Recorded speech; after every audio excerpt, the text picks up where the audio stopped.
mode again. You shut up. He made it. Which one? Okay. All right. I have version 1.2. Boom. Boom. You have to get those in purpose. Yeah, they actually make the bird go. Oh! Thing go faster. What kind of collision box is that? You square hit it. Oh. It's easy to score. I like how it yells at you if you fail.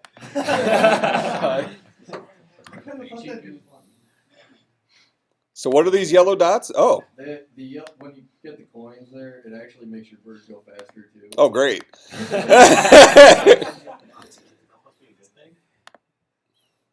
Just wait till you get to like scene 5 there. Yeah, try that one or scene 6. That one's fun. The pipes start coming. Oh! You panicked. I did panic. Congratulates you? All right, hold on. No, you gotta keep yelling. One more time, everybody. I need complete silence. Everybody yell. All right, we got this.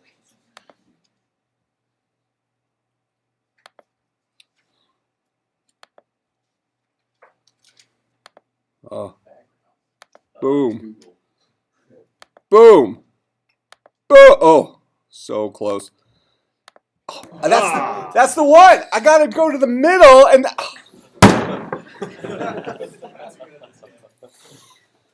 I just started playing. I already got 20. What's your high score? All right. I hate all you. All right, so let's go back to our whatever we were doing. Sorcery. Does anyone know? But in any case, that was something I brought up in class several classes ago, is that every year we have usually a couple of students that just go crazy with this crap and they end up making something. And I think I told you about this. One student put it up on the App Store. They ended up making like $12. So hey, that's $12 they didn't have before. And I thought it was still up there. It's called Astro, but I haven't seen it. They're well, keep in mind their developer account also cost $100 a year, so really they lost $88. All right, so what does this guy do right now? Does he do anything? All right, whatever. Did they not put ads in that? Or did they? This was before in-app ads. Oh, okay. This was old school. All right, so let's start messing around with some other things. Shut up! Somebody's feeling polite today. Oh, see, this is your first semester. Most of you have had me. It just gets worse from here. If you're looking for a polite teacher, I'm not your guy. I'm funny, not polite. What was I talking about? Oh, okay. So I think last time we talked about we were going to make some sort of golf simulator dealy flippy thing, right? Okay, so I'm going to start from scratch. What we want to do, so let me give you a little background on this. Where's my keynote?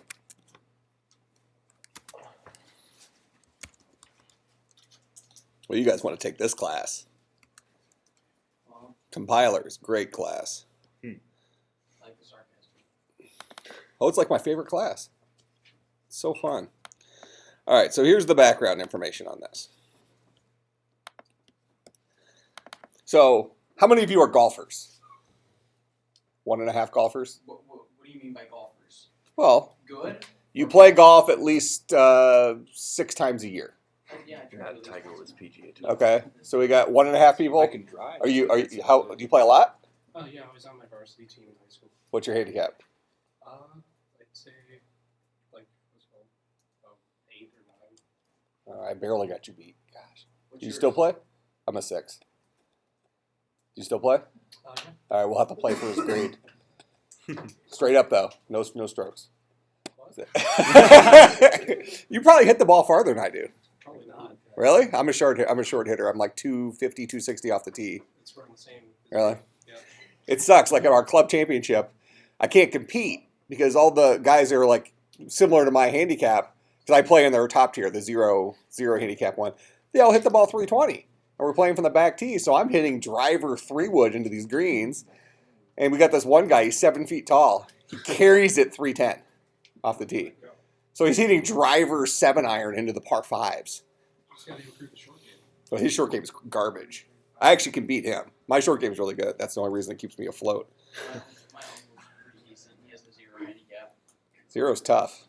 You have to give up your job for that. Well, that's basically. I've his basically job. given up my job to get to a 6. I've only been playing 3 years. That's basically his job, though. I went from a 32 to a 24 to a 12, and this last year I got to a 6. So I've been playing 3.5 full years. He's like vice president at some big company. Now you're just bragging. No. I get it. He goes out and travels with people. He can go golfing with them. That's basically his job. Hmm. Public relation. Love that. Yeah. Okay, so anyways, the reason I asked how many of you play golf. In golf, even though it's not really a correct philosophy, but what a lot of people try to do is they're hitting the ball farther. And that becomes a physics problem. It just so happens we have a physics engine that can help us do some of this. So, specifically, this comes down to driver distance. Now, there's several things that go into driver distance, some of which we're going to be able to simulate, some of which we're not. Okay, so the idea is this. We have something called swing speed. This is how fast you're swinging your golf club. Then we have ball speed. This is how fast the ball comes off the face of the golf club. In a perfect world, this would be 1.5 times the swing speed. Reality is that somewhere you're probably losing some efficiency because you didn't hit the ball perfectly on the sweet spot or something like that. But in any case, ball speed helps us. That's the speed it's coming off the face of the club initially. Then we have something called launch angle. Okay, launch angle is the angle that it launches off the face of the club at ball speed. Okay, swing speed is relatively insignificant for us in our simulation because swing speed ultimately translates into ball speed. Okay, that's how fast the ball is leaving the club face. So we don't need to worry about the swing speed. So like a good example is my swing speed's about 105 miles an hour. My ball speed is about 141. So I'm not getting the 1.5 multiplier, but that's actually pretty decent, which means I'm hitting on the sweet spot most of the time. Launch angle, an ideal launch angle is considered to be something like 17 degrees. And there's some variables in there. You have best launch angle for a certain ball speed to make the ball go the farthest. So what we want to do is we want to build a simulator, something that allows us to adjust the different things and find out how far the ball will go. Again, in the perfect world. The next thing is backspin. So something less than 3,500 RPMs is considered to be decent. If you have a ball speed of 141, a launch angle of 17, and a backspin of less than 3,500, you're probably going to hit the ball 260, something like that, let's say. Okay? Now, backspin is maybe going to be a difficult thing for us to simulate. Specifically, because we're also not going to be able to simulate the wind speed and things like that necessarily. We can try to fake it, but it might be very difficult for us to do that.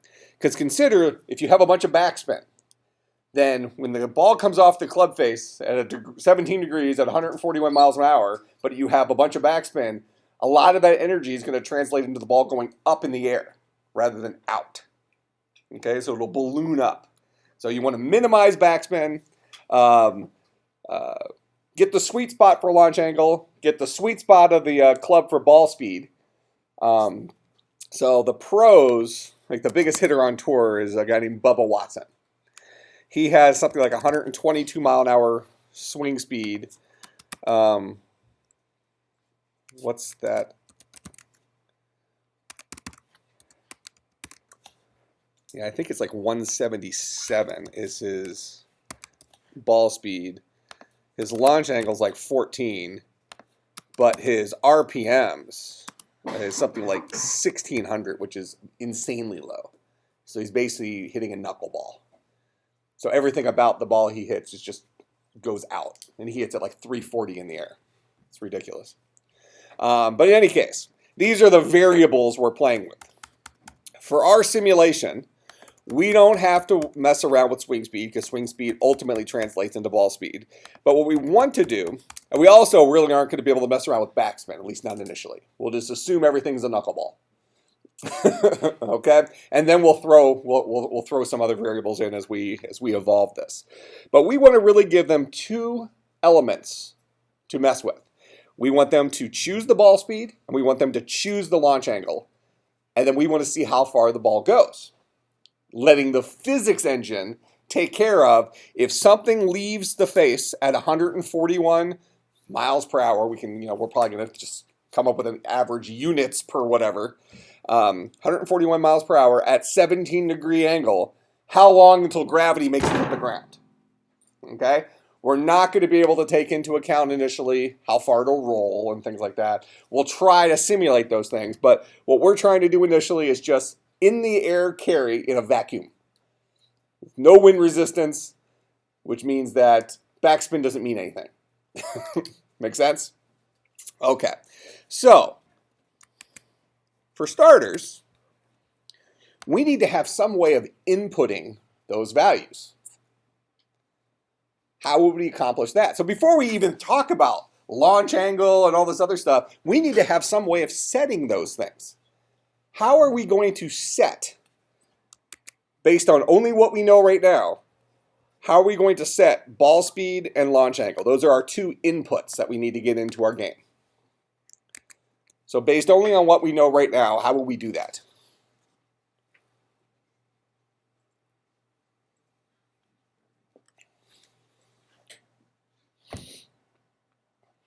It wasn't rhetorical. Actually looking, go ahead. Because the ball speed is consistent right off the tee, would that mean that you use velocity instead of? You're going too far. Create the object. I just want to be able to set two inputs. I need to be able to let the user enter the ball speed and let the user enter the launch angle. I need them to somehow magically get those two pieces of information into the game. Yep. Wouldn't you have to ask for two integers? Okay, how? Using only what we know how to do now. You don't invent something that Game Salad may or may not be able to do.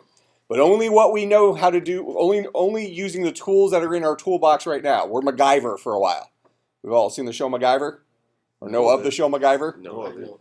Okay, yeah, so Stargate. well, he was better in Stargate. Yeah. Okay, but General O'Neill. Okay, but MacGyver, this guy would, at the end of every episode, he was tied up in a garage somewhere. And he built an airplane out of like a lawnmower, some duct tape, and a straw. Okay, that was his thing. He just built the impossible out of nothing. Go ahead. You have to set two little objects that have and the Y value perhaps or the X value is a slider would then determine the ball speed. Okay, actually, that's a pretty good solution. So he wants to have two movable objects that we can slide around. I think we can pull that off using only what we know now or close to what we know now and have that adjust the value based on its Y coordinate or something like that. Okay, what were you going to say? Put the accelerate attribute to one of the objects. So it would put the speed and the direction or the angle right into the object itself. Okay, tell me more. So if you go to Game Salad, Okay. down there where it says standard accelerate, the first one. This guy? Yeah. Okay. And then specify the speed and direction. Right, but when I hit play, when I'm running the game, I need the user to be able to say, oh, I want the ball speed to be 135, and I want the angle of the launch angle to be 17. Well, we can make a box and click. Okay. Display what it is. Okay. So that's our easiest solution, right? So the solution that makes the most sense based on what we've done so far. Probably the better solution is what he suggested. Once we have to add that ability to drag things around. But for right now, let's create an actor.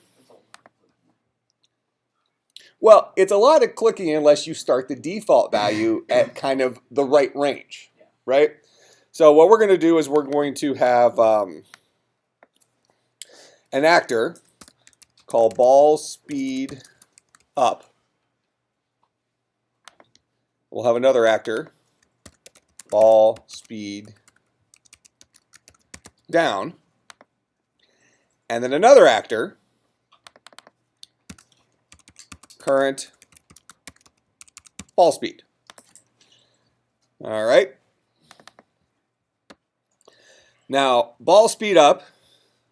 Let's have this guy just so we have him display some text. Just have him say the word up in black. Okay. We also probably want to adjust the size of this guy to be a lot smaller than he currently is. So let's make him 25 by 25. Okay. Let's see if that looks decent. Okay, we need to adjust our font a little bit. So instead of being 30, let's make it 20. 18? 16. No, I think 18 is going to be perfect. 16.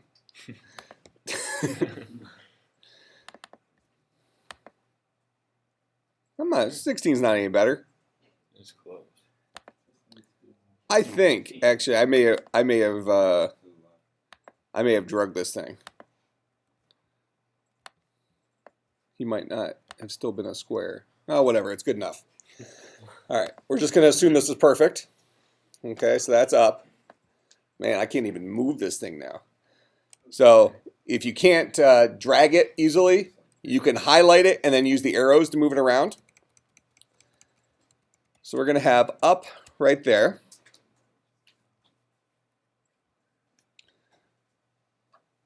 Then we're going to have down. We're going to make this guy 25 by 25 as well. And we'll have him display text.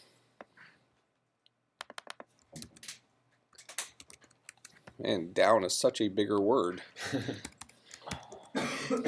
Down. Font size? You don't think the font size is currently perfect? Is that what you're saying? It might have been a little too much. It's a little overpowering. Well, I didn't change the color. Yeah, where were you on that one? I'm only good for one or two things at a time. Okay, so we'll change the color here. And perfection. Okay. Now we want to actually have the box that's going to show the current speed. So let me make sure these guys, well, actually, you know what? Just to make sure those guys are already in the right place, I'm going to double click on this guy. His position is currently not, I don't want decimal places. So we're going to say this guy is at, let's say he's at 50 and 260. That's actually interesting. I think we'll still see that on the screen. Yeah, we do. Okay, so the visible screen is all the way out here. But just for the sake of our, what we're doing, we'll make it 60. Just so he's on the screen, clearly. Okay.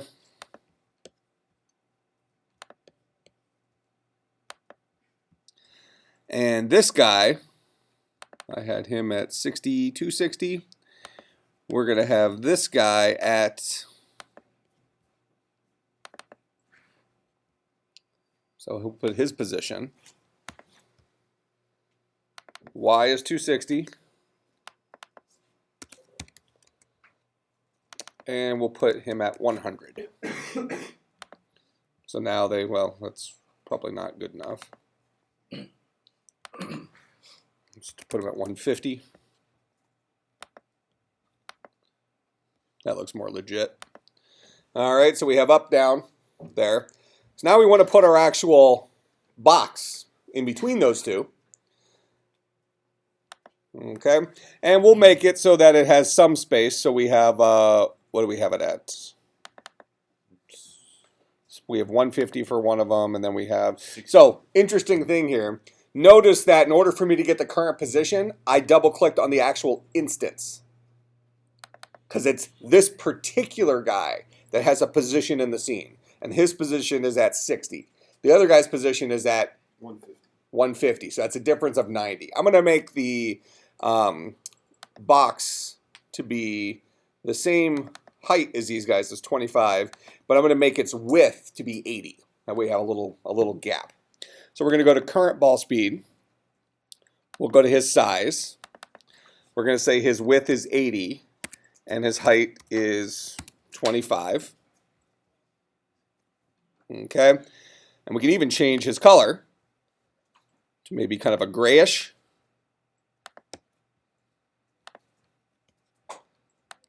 Let's get him out on the screen. Does that seem like it's not going to fit? It wouldn't. We did bad math? Yeah, you did bad math. Cause he's Put it like it. He's 20, they're 25 wide at 60 and half and 50. Oh. So we need to subtract, because it's the upper left-hand corner of both of them. So we actually need to subtract 25 from that to get the right number. So that's 55, right? Is that correct? Did that guy not update? There we go.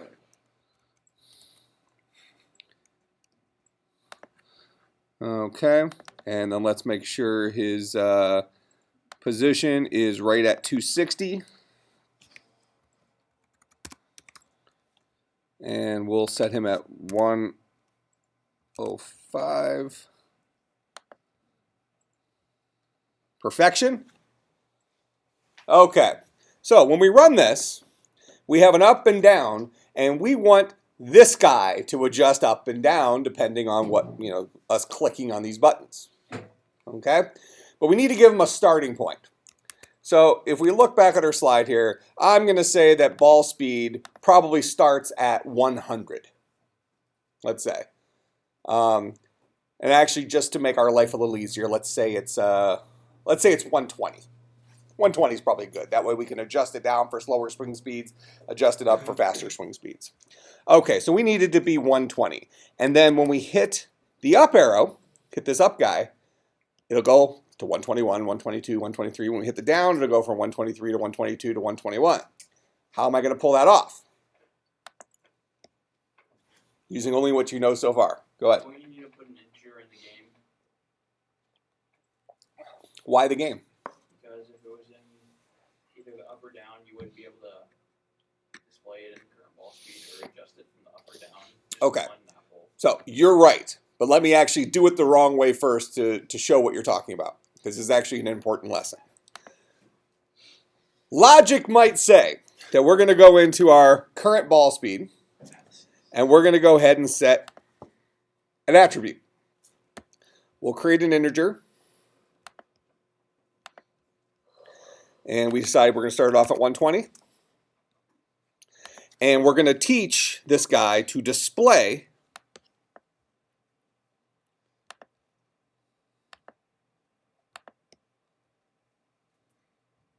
I probably should give that a more useful name than new attribute. Let's call this guy ball speed. So we'll teach it how to display ball speed.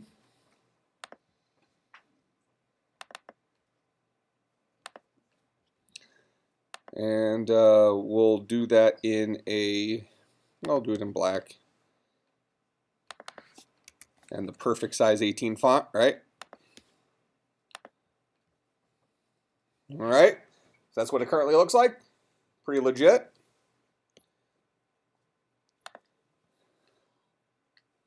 See, what's interesting here is they're centered.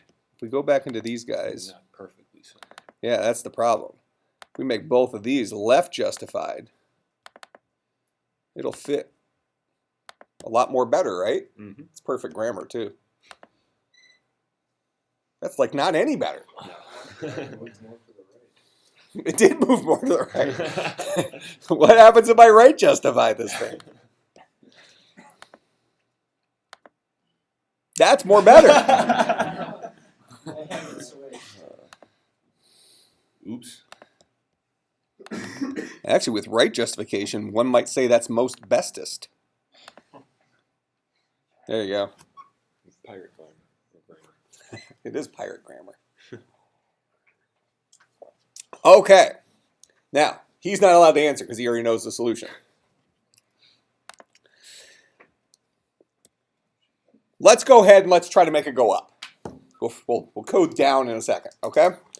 So for ball speed up, we need to put a rule in here, right? So we're going to create a rule. The rule says if this actor receives the touch event, we'll just say pressed, okay? So if somebody clicks on him, what do we want to happen? If we click up, what do we want to actually occur? +1 on ball speed, okay? So is that changing an attribute? Mm-hmm. Okay, what attribute are we changing? Well, who owns ball speed? The other guy. Eventually it's going to be what you're saying, but right now it's this guy. Current ball speed is who owns that attribute ball speed. Okay? So if I'm in ball speed up, the attribute I'm going to change, I can't access that guy. Actually, I actually can. I'll give you a sneak peek, but we're not going to do it this way right now. You can go into game. Actually, is it not game? Is it devices? Devices, screen.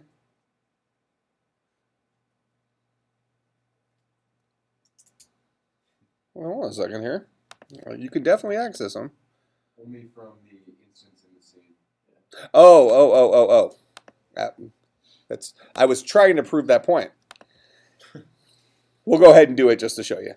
Since this guy lives in the scene already, he has access to the scene. So if I come in here, and I'll go ahead and unlock it for right now, we'll fix that. And I just throw a change attribute rule in here. From in here, I have current scene. And from the current scene, I can go into the layers. I can go to the background, and I can actually find the current ball speed. I can get to that guy, which means I can adjust the ball speed. Okay? But we're going to pretend like we've never seen that. All right, so I'm going to not do that. And the easy way to say, oh, I screwed up, because I was just editing the actual instance here. And by unlocking that, I said I'm going to do extra crap in here that isn't part of the prototype. I decided I made a mistake, so I'm going to say revert to prototype. Revert to the blueprint. Okay? So now he's locked again. Now he's the same thing as the blueprint says. So the issue here is that our attribute for ball speed lives inside of an individual instance of current ball speed. And without that knowledge I just gave you foreshadowing for, if we are in the prototype for ball speed up, we can't access that. So what we need to do instead is we need to put that attribute at a level that all of these prototypes have access to. So what we're going to do is at the game level, we're going to create an attribute. And the attribute, we can actually create it at the scene level if we wanted to. Let's do it at the scene level. So at the scene level, understand the game is different. The game is a collection of scenes. Mm-hmm. The scene is just this one scene. Okay, so we can have attributes that go over the entire game, regardless of what scene we're in. We can also have attributes that are local to just this scene. Okay, remember, attributes are variables. So we're going to do it just at the scene level here. So I'm going to create a attribute called integer, called ball speed. We'll set this guy to 120. Okay, so that is an attribute at the scene level. Now when we come back out here, go into our scene, that is. I go into current ball speed. I'm going to go ahead and get rid of this attribute. So I'll highlight it and hit the little minus sign. No longer need him. Instead, what we want him to display is, we get to the current scene? Oh, we can only get to the current scene if we are inside of the scene. Can't do it that way. Go back to scene. Let's get rid of ball speed. We'll put it at the global game level to pull off what we're trying to do here.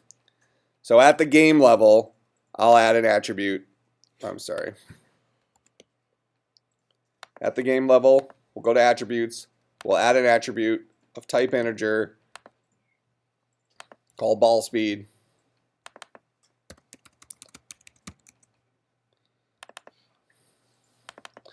So in the programming world, we would call this guy a global variable. He's accessible everywhere. Okay, so we have a global ball speed variable that belongs to the game. So it's accessible anywhere within the game.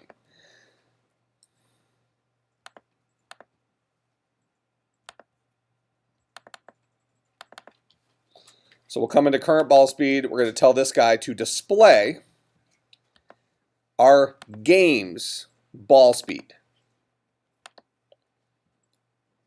And there's our 120. Make sense? Now, when we hit up, we want to adjust our game's ball speed to be 1 greater than it currently is. Okay? So we'll go into ball speed up. If this guy receives the event click, we're going to change our game's ball speed attribute to whatever it currently is.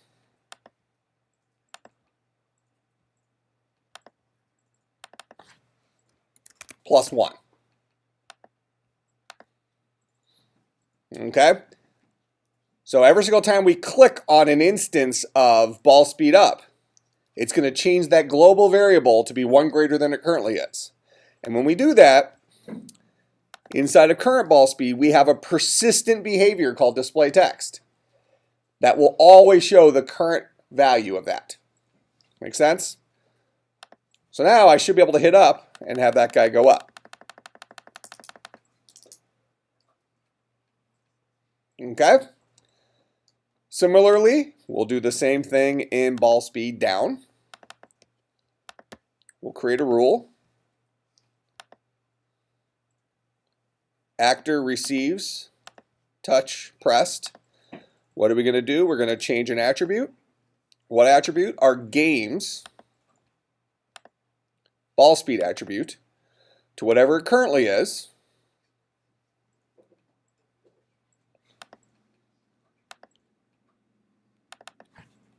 Minus 1. So now we can go up and we can go down. Make sense? Okay, so that's for ball speed. So let's start off now, before we do anything with angle. Let's go ahead and let's throw a ball placeholder. We'll throw images on here eventually, making it look a little more golfy than the Pong version of our golf launch monitor. Okay? And we'll probably want to have a start button that will have it go at that speed. Okay? So we can start having the ball react to these different things. So we'll go on here. We'll go ahead and we'll create a new actor. This guy will be our golf ball.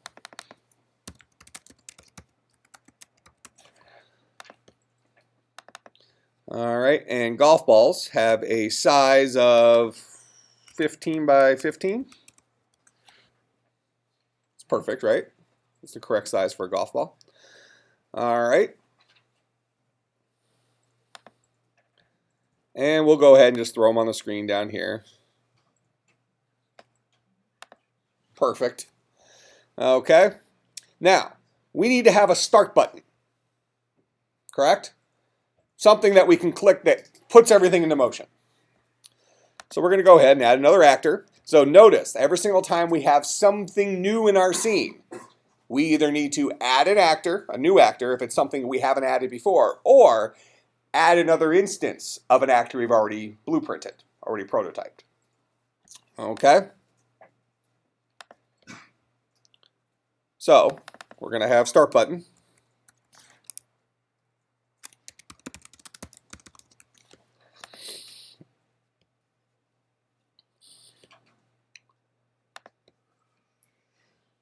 And this guy is going to have a width of, we'll say 100, height of 25. He's going to have the color red, because that's what actually it's maraschino cherry, right? Maraschino, that's a cherry, right? Mhm. I love those. All right, so we'll have that, and we'll tell this guy to display some text. What text is he going to display?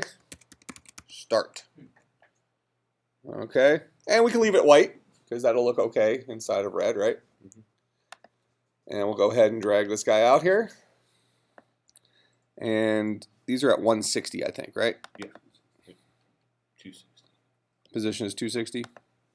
Yep, seems to make sense. And we'll put it at 245 just because I like round numbers.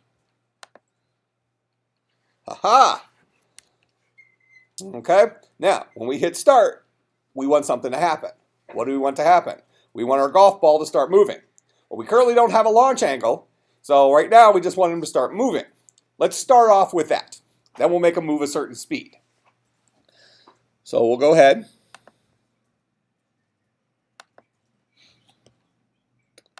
Go into our prototype. We're going to add a rule. Rule says actor receives touch pressed. So when we click the button, what do we want to do?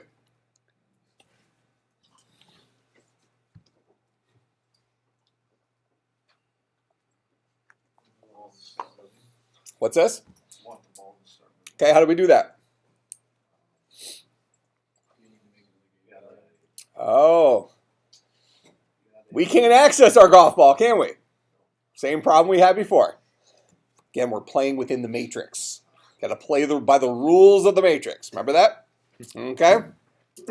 So, from within an individual instance, well, from within the prototype of our start button, we don't have access to the golf ball. Now, we can edit these things at the instance level once we put them into the game. But for a while, we're not going to do that. We want to practice playing this game of knowing where we have to put variables in order to make it work. Okay? So, we're going to make another game variable. Now, I want this ball to stay stationary until we hit that start button. How would I do that? How would I use global variables, which we're going to have to do, right? How would I use global variables to pull this off? Go ahead. Maybe make another variable, like another integer. So maybe when you press the start button, it adds 1, and when that variable is when the golf ball moves. Okay, so you want to add another variable. What do you want to call it? Start. How about current ball speed? Great suggestion. Great, great suggestion. So current ball speed, and you want this guy to be 0 initially. Okay, so we'll start with that. So current ball speed is 0. Is that also the speed that we want the ball to be going at when we first start? Yeah, we'd like it to not be moving, but we want it to think it's moving. So we're going to give a behavior to our ball that says linear velocity is whatever current ball speed says it should be. That make sense? So we're going to go into our golf ball. We're going to add a behavior. Now, we have things called actions. The difference between an action and a persistent behavior is actions happen exactly once. Okay? So putting a change of velocity in here is not going to help us.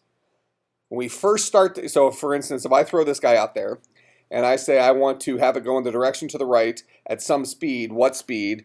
Well, I want it to go at the speed of our game's current ball speed. Well, that's great. But when I hit preview, right now it's going at the game's current ball speed, which is 0. Well, we ultimately want start to make that change, correct?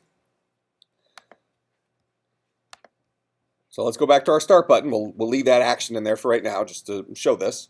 So we'll go into the start button. When we click something, we want to change an attribute. What attribute are we going to change? We're going to change our game's current ball speed to be equal to what? game's ball speed. That's when whatever you've dialed in, that's when we take that value and we copy it into current ball speed. Okay? So we'll take our game's ball speed and we're going to copy that into current ball speed, with the hope that when we hit the start button, our golf ball starts moving. But since we had an action that only happens once, the ball does not start moving. Make sense? So we need to use a different behavior to pull this off. So we'll go into our golf ball. We're no longer going to change velocity.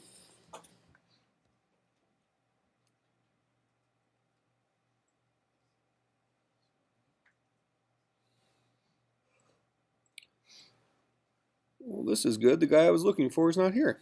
All right.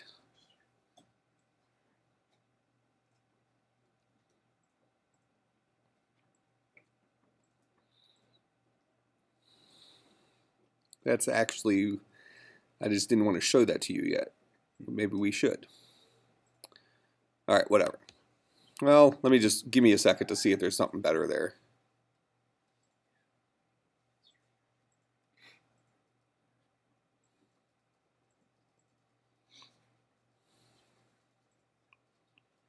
Okay, well, we'll do that then. So we're going to use constrain attribute. Now this guy is a persistent behavior. And the attribute we're going to constrain is R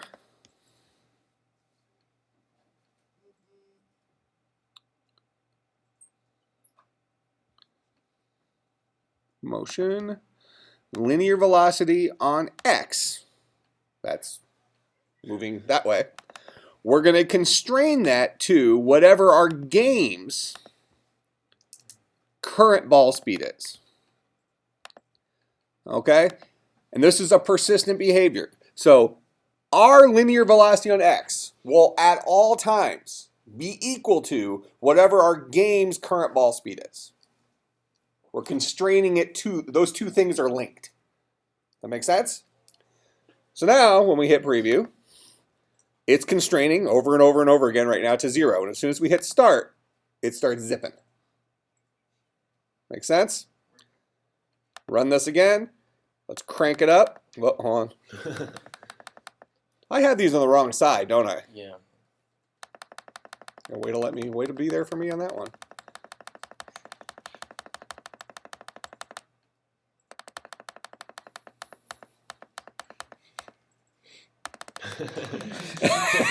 Even 200. All right, so it goes faster. All right, so questions about that? Can we add by 5? Who?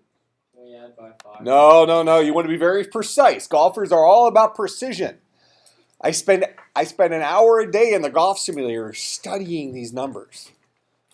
If my ball speed goes up by 2 or 3 RPMs, I want to know about it.